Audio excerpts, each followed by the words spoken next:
Welcome to Entrepreneurs and Leaders, and we have today Robin with us, and he is a high performer trainer and coach. And something amazing about him is a digital nomad, meaning he lives traveling around the world, amazing lifestyle. Yeah. How many of you listening to this podcast will love to have this lifestyle that you can work from any point in the world? That's amazing. So, Robin, tell us, what are the 5 steps or the 5 pillars that you recommend entrepreneurs to become a high performers entrepreneurs? Welcome to Entrepreneurs Are Leaders podcast with Harry Sardinas. Interviews with world's most influential entrepreneurs that share tips about how to grow your business exponentially. Charismatic speaking, leadership, branding, marketing strategies designed to help you monetize your knowledge, find true happiness, and manifest your goals and dreams. To become a fit high performer. There you go. Yes. Well, the very first thing that somebody has to do in a situation like that is having the awareness. Because if you don't have an intention, if you don't have the consciousness and the awareness around the topic, the best plan in the world is not going to work for you. An example that I always like to make initially that somebody can imagine right away is like, imagine two of the same, call it business owners, executives, seniors, whatever it is, two of the exact same ones. Same qualifications, same education, same charisma, let's say all of that. But one is in peak shape, looks energetic, has a healthy skin. You can tell like he stands square, he stands his ground. And the other one is out of shape, low energy, struggles to sleep, and is just not the top of his game. You just can tell like visibly, okay, like he's not on the top of his game. Like intuitively we'll be programmed saying like, okay, which one of these is more likely to make more money, to get the deal, to win the argument or something like that, if they have the exact same qualifications. We intuitively will, like it will always be the guy that is in greater shape, right? There's a biological truth to that is engraved to us since millions and millions of years. Because if somebody can show they can take care of themselves, that will also communicate directly. I can take care of your company. I can take care of your department. I can lead, right? I can lead myself. I can lead the team. So coming back to the awareness thing, what I want to say with that is being 100% aware of the situation, and meaning like if things have slipped off over the years a little bit, when somebody has been in better shape in their 20s, maybe early 30s, and now work started picking up and habits started to deform a little bit, what has actually happened with my energy? What has actually happened with my physical appearance, with my weight, with my body fat, with my self-image, with my energy levels? And thinking about, okay, this is what it is today. What do I want it to be like? And not just, I want to be fitter. I want to be healthier. That means that can mean a million things. Like, okay, how much kilos do I want to lose? How much, what is the exact problem that we're trying to solve here? Because it's the same question as if you would ask somebody like, yeah, I want to make some more money. Like, yeah, okay, like can make €1 more, dollar more. Like you make more money, right? Like probably not the same. Mm-hmm. In that area, we have that idea like, okay, yeah, that's exactly where I want to go, but we don't have that with our body. We're just like, oh yeah, I want to get fitter. No, be very specific. Say, I don't know, you want to fit into an M size shirt. You want to lose 10 kilos. You want to get to below 20% or 15% body fat, and be very clear, paint the picture, because you can only use a navigation system when you know the destination. Right? Mm-hmm. Other than that. So that's extended first pillar. Then, especially when it comes to optimizing, the majority of people tend to struggle more with carrying too much weight, too much body fat than too little. Roughly around 70% of people in Europe are considered being overweight. So the very most important thing that somebody can do to reduce that and to get in better shape, to become fitter, will be addressing their nutrition, what we call performance nutrition, to give your body the right macronutrients, micronutrients that you signal your body, hey, we have enough food, we have enough energy on our body, we need to get rid of that. And you can do that by manipulating what you're eating 3 times a day. Obviously, increasing your protein, having more fiber, having more whole foods in general is a good start, but you need to signal your body, hey, we need to get rid of this fat. We don't start with exercise. When it comes to losing weight and losing fat, nutrition is 80% of the game when you compare it to exercise, right? So Mhm. that's very important. Not to say that movement or exercise in general is not important. I'm not going to say that. But when it comes to reducing your body weight, getting in great shape, nutrition is your lever. I always make the analogy or the explanation. What you eat 3 times a day, your diet, so to say, decides your body weight slash body fat percentage, and your training will decide how you will look at that weight or body fat. That's very powerful. Good to know. Yeah, that's like, I mean, that's a fundamental because like I see it daily. I mean, like everybody thinks like, oh, I have to run more, I have to do more exercise, I have to do crunches, I have to, like spend like, get it up at 5 a.m. in the morning, and it's all not necessary. Like you can do it way more simpler. So like I said, being aware, nutrition side of things, and then obviously movement. Let me ask you this, Harry. If I would ask you if you could pet as high performers, we usually want to do the things that give us the biggest bang of our time, right? The meat and Mhm. potatoes of the thing. Where do we get the most return out of investment? If you could only pick one type of exercise to get the most results for your body, what would it be? I like to play tennis. I love it. Uh, Hmm? Cool. Yeah. I mean, that's for fun, but let's say when you like the intention of the workout and the exercise is to optimize your body composition and your oh, fitness, you know? okay. Robin, I like to walk. Walking Hmm. could be an exercise. Um, yeah, I bucket that more Very into like just like lazy. daily I'm very activity. lazy. Daily activity. I mean, it's a good thing. Like you should still do it. No, it's not lazy. It's like it's part of it.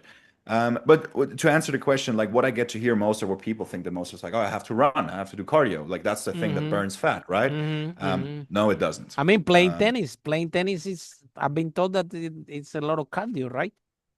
yeah, it is. And The thing is, like tennis makes you. It's like it's more like mental. Like it's I not. sweat a lot, eh? That's great. To give you a But disclaimer, but but sweating a but there lot i- doesn't but there mean is anything. so basically I'm wasting time playing tennis. It's not helping No, me no, no, not at all. go That's not what I'm the saying. It's yeah. great. But if we're asking the question, because as high performers, our time is Yes. very scarce, very Yeah. valuable. And where if we're like, okay, hey, I don't have a lot of time, usually they also like they got into the situation in the first place because they didn't have the time to exercise. So when we decide to allocate some time towards exercise, we better make it that it's the one that gives us the biggest ROI, right? Hmm. So I can tell you right now, it's not running, it's not high intensity interval training. Unfortunately, Wow. it's also not tennis. They Oh, all quote unquote burn calories, but then that's not the name of the game. The most effective training that you can do that has the most health benefits when it comes to optimizing your body composition, reducing fat, increasing your metabolism, reducing your risk of all-cause mortality, meaning dying early, reducing your risk of chronic diseases, of any sort of cancer. Like all these things sounds a lot amazing. It will be resistance training. That can be in the form of lifting wow. weights in the gym. That can be in form of doing body weight exercises at home. That can be in form of doing body weight exercises outside, whatever Really? wherever you are in the world. Yes, Wow. because it's a simple equation. Because Increase the muscular mass, right? When you do this. exactly, yeah. Most people are under muscled and over fat, as it sounds. So their body composition, like they have Welcome to too my little life. muscle. The thing is, like, I used to be there too. The reason why I'm doing this, what I'm doing Ah, today, is wow. I've been. We can maybe show them like or blend it in. Like I used to be like 100, close to 110 kilos at some point. No exercise, no nothing, and then Well, had to go on me my too. own I used to journey. be 110 kilos. Yeah, and I Yeah. had to like I had to I mean, build I'm this still whole working on the system. case. I'm about 100 kilos now. I Yeah, dropped 10 kilos. I'll hook you up with some of my resources. But essentially, I had to build this whole system because I needed it myself first in the first place, right? Wow. And I was also sick and tired of like wasting my time. But to explain why resistance training is the most important lever that you can do and allocate your time. So yes, we have too little muscle, we have too much fat. Resistance training can help with both of that. If you do resistance training the right way, it will also train your We have cardiac nothing to health. do with run a marathon, right, Robin? No, not at That all. that nothing to do with resistance. Resistance is basically body uh, weight lift weight. Exactly. Like training your muscles against resistance in any form. That can be with weights, that can be with machines, that can be with your own body weight. All of them is correct, but anything that puts tension on your muscles, because the problem is from 30 years onwards, once you Mhm. hit 30, your body will naturally start to lose muscle if you're not doing anything against it. The only thing that we can do, there's a lot of things that you can do against it, but the most important ones obviously are, have you ever heard the phrase use it or lose it? Yeah. Exactly same with our body, right? If you don't use your muscles, so to say, your body will start getting rid of them 1 to 2% per year. Make the equation Wow. over 10, 15, 20 years, right? Wow. It's a lot of loss on muscle mass. Yeah. That will be lost. Exactly. And usually we gain the same amount or more than that amount of fat at the same time. So like our metabolic health, meaning our like how we process foods and our general health will get worse over time. All right. Hmm. And with resistance training, we can obviously like work against that. If you do resistance training, like I said earlier, like the right way, how I teach it, for example, we call that antagonistic supersets, where you kind of like make the whole training more time efficient. So you do, I'm just making an example. Let's say you do a set of push-ups to keep it very simple, and then afterwards you go into a set of, I'm just saying something like a bicep curl, right? So you use opposite muscle groups. You don't need rest in between, but it will still get your heart going. You will breathe, you will sweat, you will feel amazing.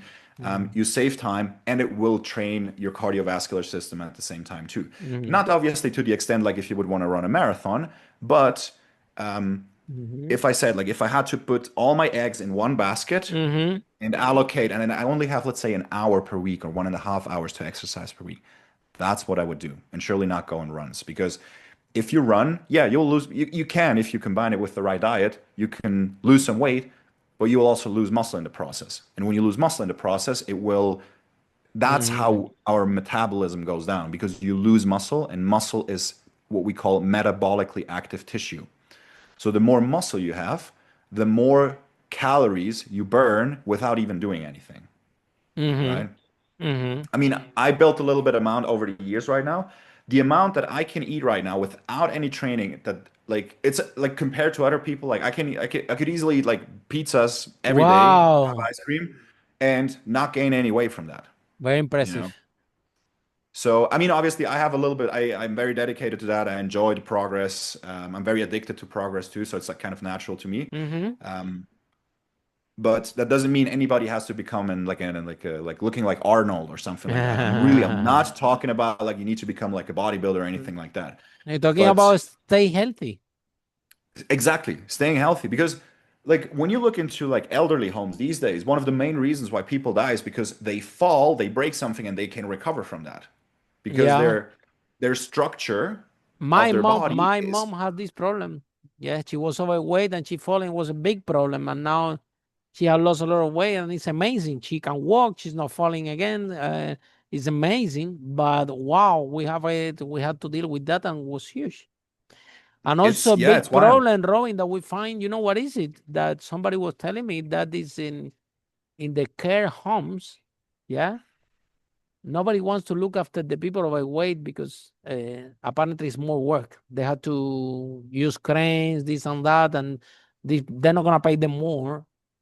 Um, they pay the same to take care of everybody. So now these kind of Yeah, people, unfortunately, there is some kind of bias, yeah, right?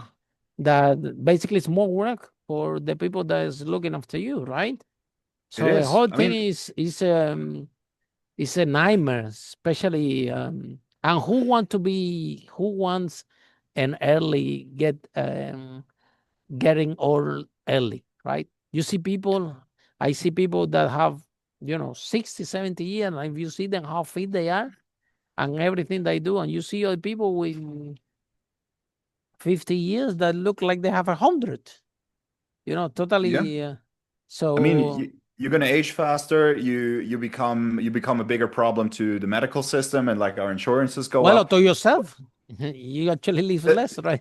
Yourself, I think the most important one that like many are like kind of like ignorant to is the burden, the potential burden that you're gonna put on your family, on your kids, right? If you have an increased risk, like our number one killer in this world is cardiovascular disease. The number Mm. one driver of cardiovascular disease is when it comes to like actual like habits is um, what we would refer to in nutrition science is energy toxicity. Energy toxicity essentially just means if you're eating too much food, too many calories, and because of that, you're gaining weight, gaining fat, right? So, okay, number one death in the world, number one cause, and it's in 100% in your control. And the problem is, like, imagine because I had a lot of guys like inside my program too, they've like escaped their first heart attack, you know?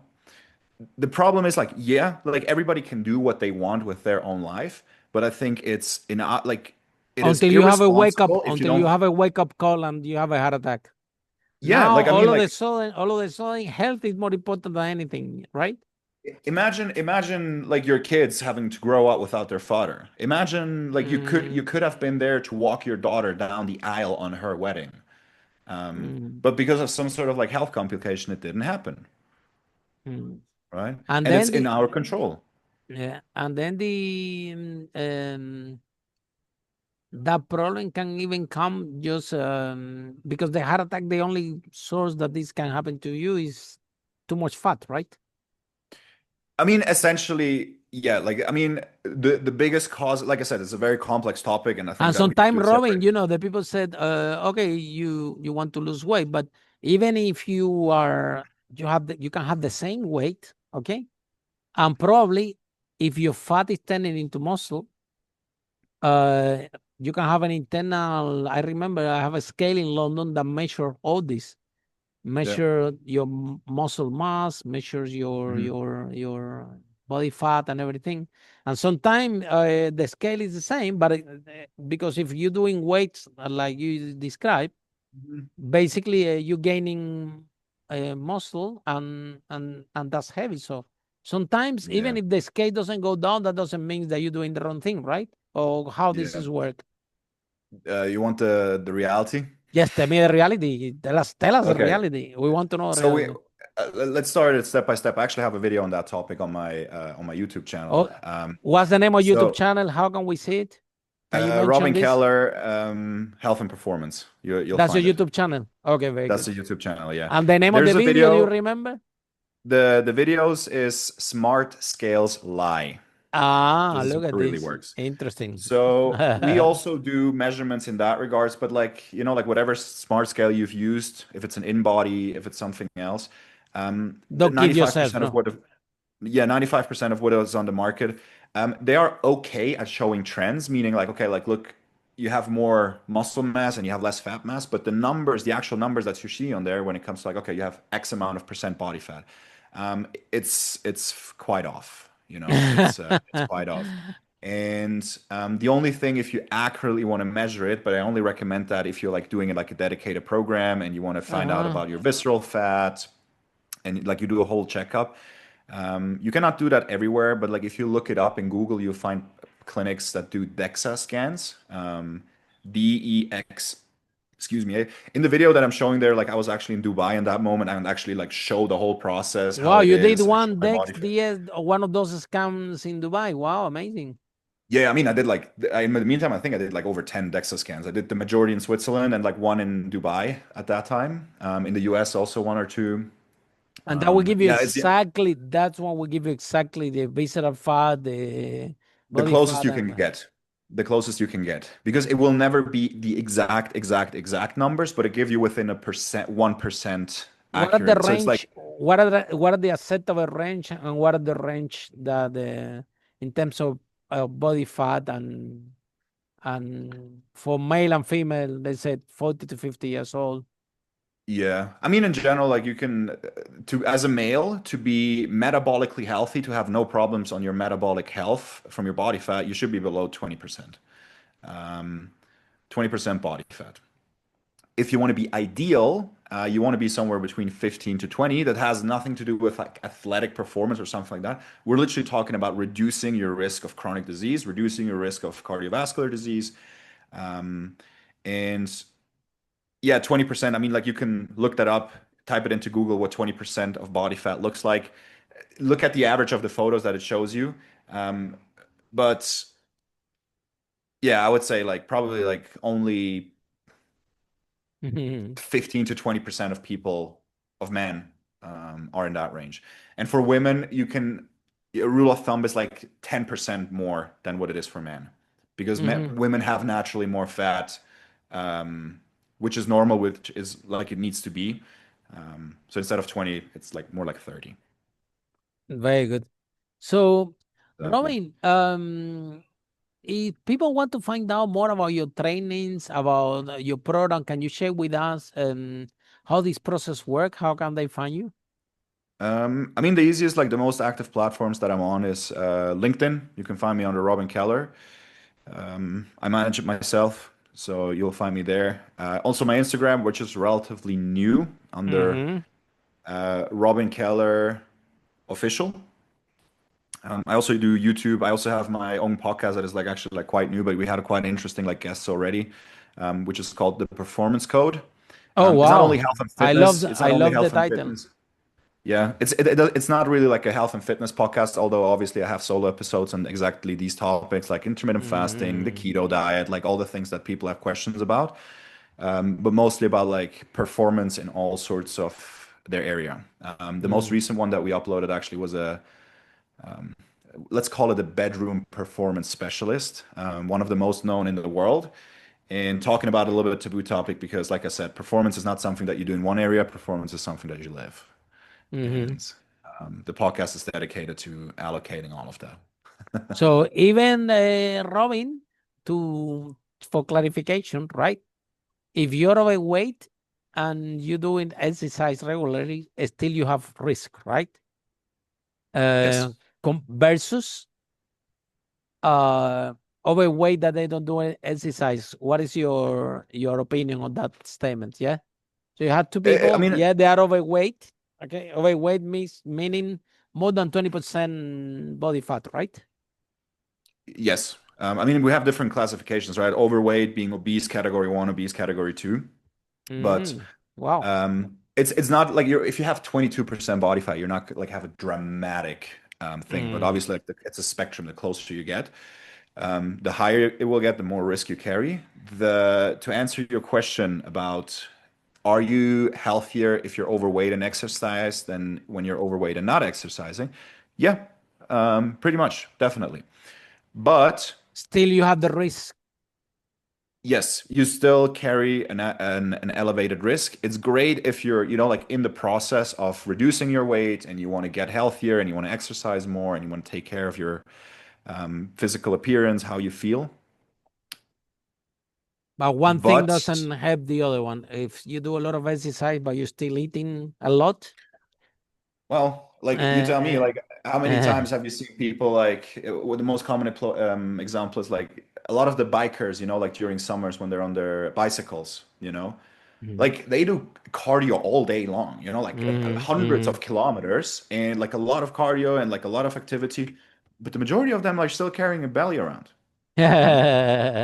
It is like that's like kind of the whole point. Just coming back like to remember your nutrition, what you eat, ideally 3 times a day, is going to decide your body weight slash body fat, and your training is going to decide how you look at that body weight slash body fat. Exactly. So bottom line, nutrition, nutrition, nutrition, Robin, yeah? And then, Yes, you yeah, will never ever change your body in a meaningful way and in an effective way if you're not controlling what goes into your mouth 3 times a day. exactly. So the health, like you said, the exercise will be the shape of the body, Yeah, but to be healthy is all about what you eat. And going to this topic, then we have to eat less. And then, but the problem is when you eat less, then sometimes I am eating little, okay? But when I'm eating little, I'm making sure that the food have a lot of colors, that I'm getting ingredients good. for different sauces, because if you're not eating that much, you have to make sure that that you're eating. But also bad habits. I think that Hmm. eating a lot of you know, so what are the, so let me ask you a question. You're the expert anyway, right? There is a lot of theories about beans, about the vegetarians, right? Which is people can be vegetarian out there, but you have to be careful how you eat yourself because maybe it's no, it won't be enough source of protein, right? Also, avocado, for example, is amazing. It's very healthy, but it have a lot of fat. So if you eat a lot of avocado, it will consume more fat than what you're supposed to. So what are the real secret or some tips in terms of nutrition for our audience? Um, Regarding what you just said, like I tried to like unpack this step by step. Regarding like worrying about like vegetarian and not getting enough protein. I mean, hypothetically can be, but I'm a vegetarian. I think I have enough muscle. Oh wow. I do it primarily for ethical reasons, because I Yes. don't want to participate in systematic animal exploitation. Personal choice. Yeah. It's Let's just like I've been expand a doing little that. bit about this, Robin. So Robin, so how you make sure that you have the level of protein that you need? By choosing the Because right from foods that are high enough protein. vegetable, which are what are beans, what else No, can like we talk about? vegetables are not the best protein source. So, Yeah, vegetables are what I not. So personally, then, what are your protein source then? so my personal favorite protein sources is, I mean, I generally also like the veggie meats, the mock meats. They're usually made either from They're like pea brilliant. I protein, love from it. I soy. love it. There's But some do they very have good. protein? Do they have protein? Yeah, yeah, yeah, Yeah, yeah, yeah. more than enough, In London you have more than enough. with beans. They done with beans and they put the level of protein behind. Yeah, I mean, you And obviously sometimes always they have have to like same like a dissect them. burger. Yeah, you mean you have to look at the labels because sometimes like what they're labeled as and what they actually are two different things. Like only if it No, says but like high the protein on labels, the label. no, no, no. In London they put the amount of protein Yeah, yeah, yeah. No, or no, the everywhere in veggie the world, like burger and it's almost yeah, similar that the normal burger. yeah. I mean, if it's similar, like an easy rule of thumb that I carry that I tell people if you want to make sure like you have a good protein source with whatever you have in front of your hand is, if it's animal based or if it's plant based, if it's like it's at the maximum, it should be a 2-to-1 ratio from protein to fat at the max. So that What do you means mean? for example, if you have a food and usually the ingredients are labeled per 100 grams, right? So you have X amount of carbs per 100 grams, X amount of protein per 100 grams, X amount of fat. So what we want to have is a more than 2-to-1 ratio. For example, if your food has 20 grams of protein, just as an example, it should not have more than 10 grams of fat if you want to consider it as a good protein source. Because if it Mm. gets more than that, just to like break it down very simply, fat has more than double the calories than protein. So already, if you have 20 grams of protein and 10 grams of fat, if it has double the calories per gram, it has the same nutritional value. So it has the same amount per calorie, protein and fats, right?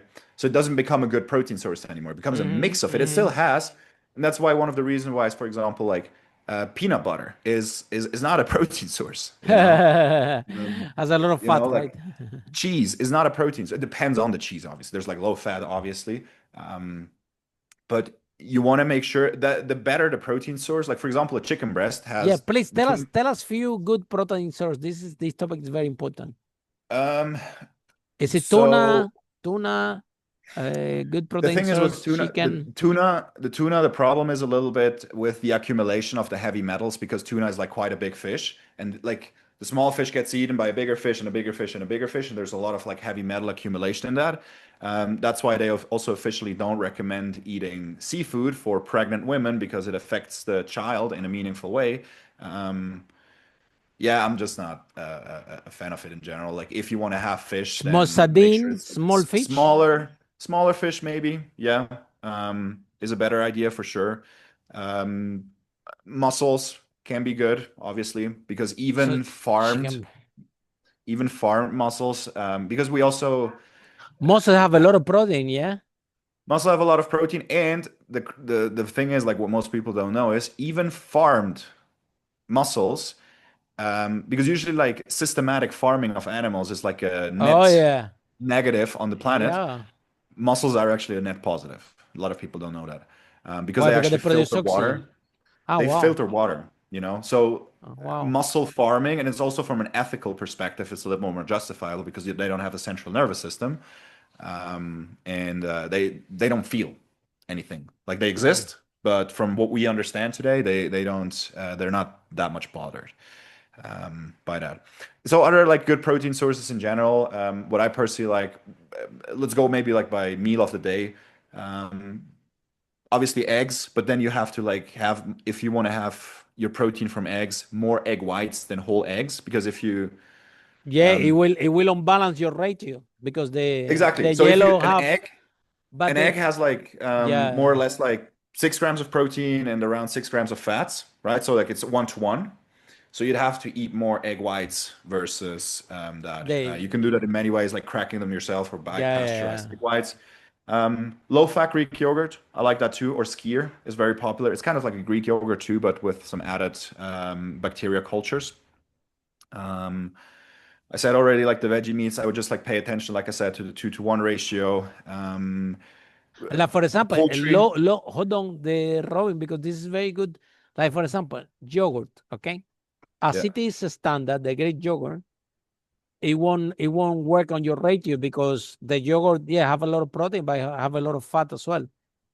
I mean, it Plain, doesn't have the a lot of plain protein, one, but the it has a plain lot of one, fat. Yeah, has a lot huh? of fat. Yeah, The plain yeah, one. But if you yeah. buy the non-fat, Yeah, then low the fat or non-fat. Yeah. low fat or non-fat, then it gonna make your ratio, right? Exactly. I mean, it's simple. Like if you buy the no fat one, if it literally has no, then you have it's almost Protein, pure protein. pure Almost pure protein. protein. Or we have a Right. little bit of fat, yeah. It's gonna be difficult to remove it, yeah. Or low fat, okay. Yeah. Yeah, Fat or low also, fat. Like I mean, there's zero fat. fat rubbing also is good. I've been told that Dietary? You mean like to eat? no, I'm saying rather than carbs, it's better to have fats, no? Good fats. I mean, we're not having here a conversation. What should we have? Either or. Yeah, It's like yeah, yeah. always okay. Proportion, yeah, yeah, yeah. How much makes it sense? So The to give you also avocado, maybe like Robin, for example, the avocado, everybody said that is amazing. yeah. It might have a lot of protein, but I'm aware also it won't make your ratio, no? The avocado Um, I have mean, more fat than avocado is protein, not a I think. protein source at all. It's not a protein source at all. The There primarily you fat, a go. little bit of carbs. There you go. To maybe give like a mind-blowing fact, and take a little bit, give a little bit of clarity. What would you think with from how you understand it? What is the most fattening nutrient, so to say, out of the three main ones? Protein, carbs, and fats. If you eat too much of it, which one, when you eat a little bit too much of it, I don't will know. make you more? I don't But like know. everybody's like like afraid of carbs. Like, oh, I should like I'm too heavy. I should cut down on the carbs. Mm-hmm. Um, I've had too many carbs. That's why I gain weight. No, Mm. dietary, like we have body fat and we have dietary fat. They're both triglycerides, what we call. They're structurally very, very, very similar. So if you eat too much of them and your body can't use it for energy, he'll be like, let's store it. Yeah. Taking dietary fat and storing it as body fat is a very easy process for your body. Very easy. Taking carbohydrates Ah. and converting them into fat, it still works, but it's not an efficient process for your body. And your body tries to be like as efficient as possible. He rather uses it for energy, heat production, saves it as glycogen in your muscles because we have sugar storages in your muscles, in our Mm-hmm. liver. And until up to the point, obviously, they can also get full. You can also overeat, eat too many calories over time. Yes, you will also gain fat from eating carbs. But what people maybe like get wrong is like, oh yeah, I ate too many carbs. That's why I gained weight. Like if you would actually eat like whole food carbohydrate sources, it's very unlikely that you've gained weight from that because Oh, that contains wow. a lot of fiber that keeps you very Mm-hmm. satiated, that keeps you Mm-hmm. very full and is very healthy. What Mm-hmm. people consider as carbs is pizza, chocolate, French fries, burger, like all of these. Yeah, they have some carbs inside, but they're primarily fats. Mm-hmm. So it's not because it's either carbs or fats. It's just like because it's a It's gonna come very with a lot of fat. calorically dense food, processed, easy to digest, doesn't fill you up for a long time, makes you hungry soon again, and it's easy to have more of it. You Yeah. know. So good source of protein. We can say that mussels, In your opinion, chicken breast, and how about the veggie? The veggie source of proteins.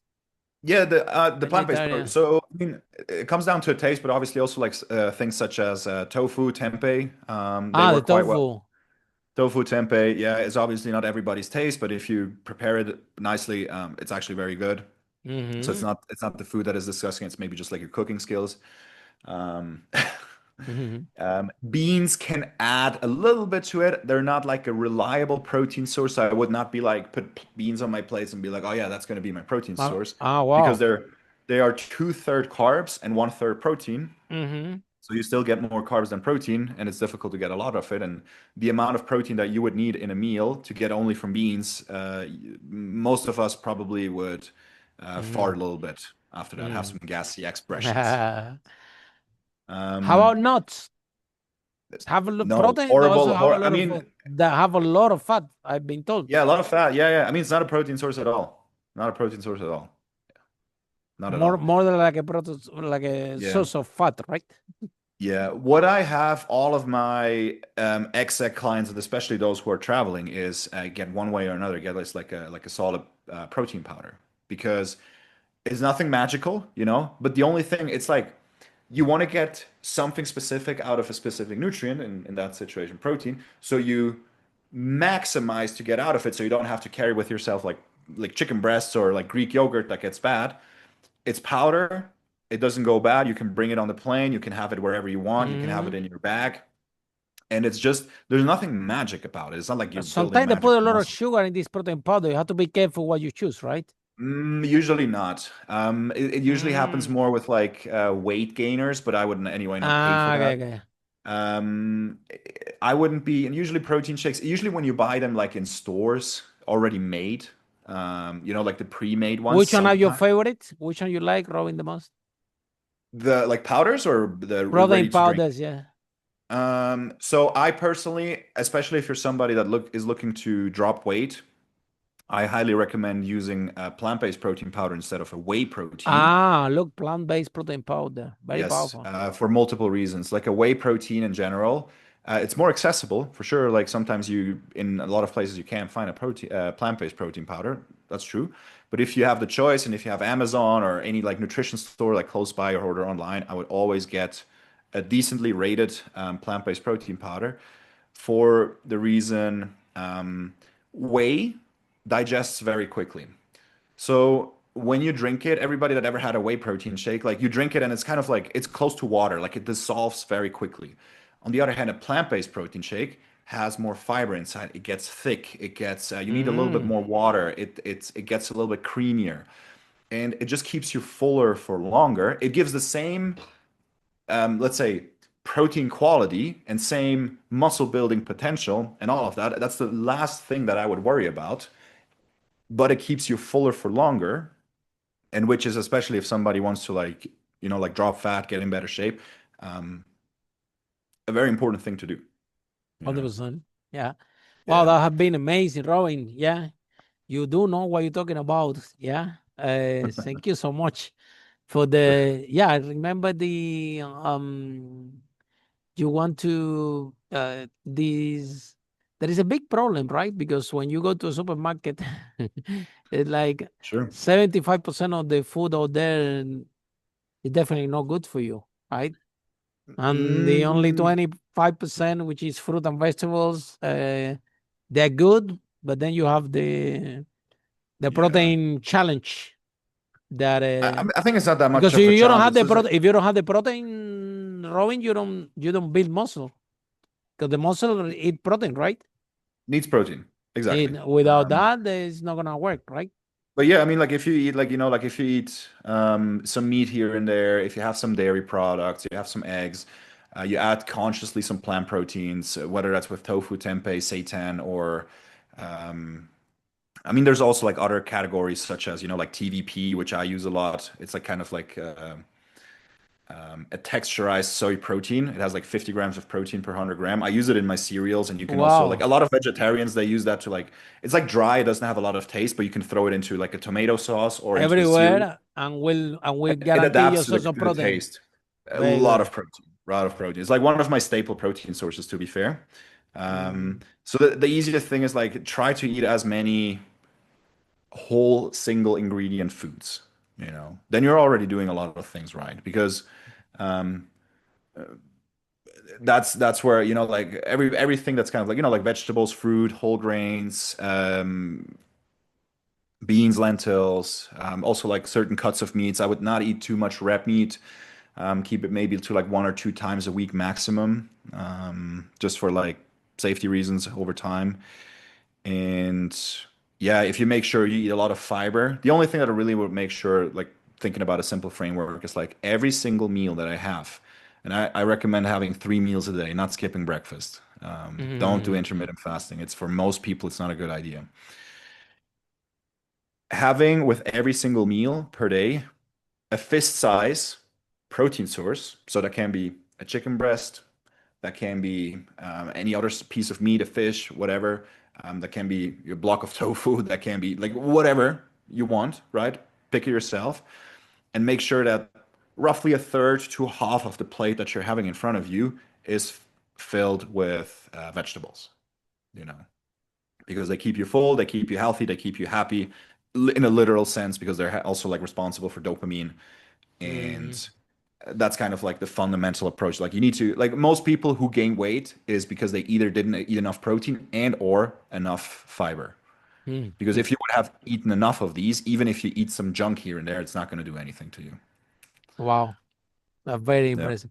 So again, Robin, can you please share again how people can find you and can find you on YouTube and LinkedIn?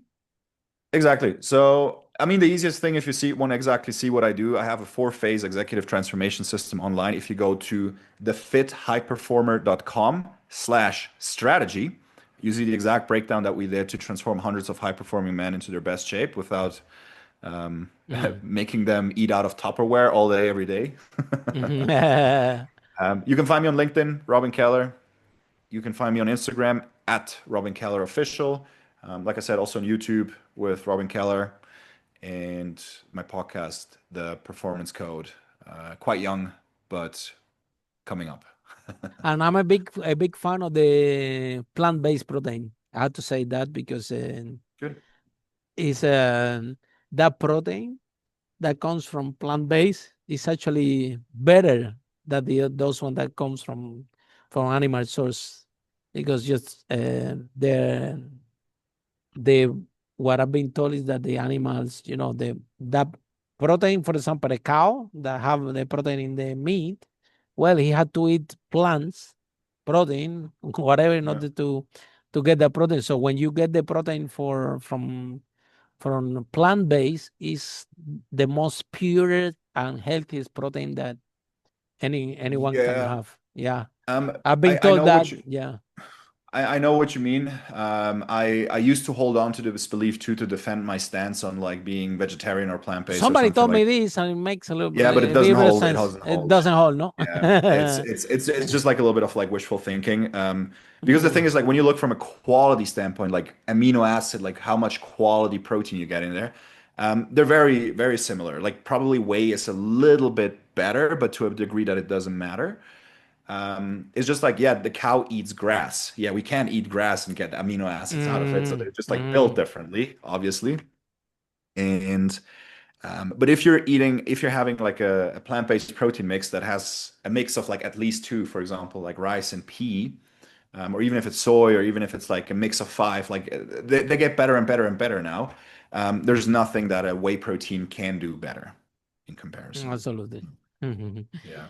Okay, Robin. So, Robin, thank you so much for this. And for all of you following the podcast, see you in our next episode. How great entrepreneurs like Robin break that wall and make businesses that make the world a better place. Bye for now. Follow us for more on charismatic speaking, leadership, exponential business growth, branding, marketing, strategies designed to help you monetize your knowledge, find true happiness, and manifest your goals and dreams.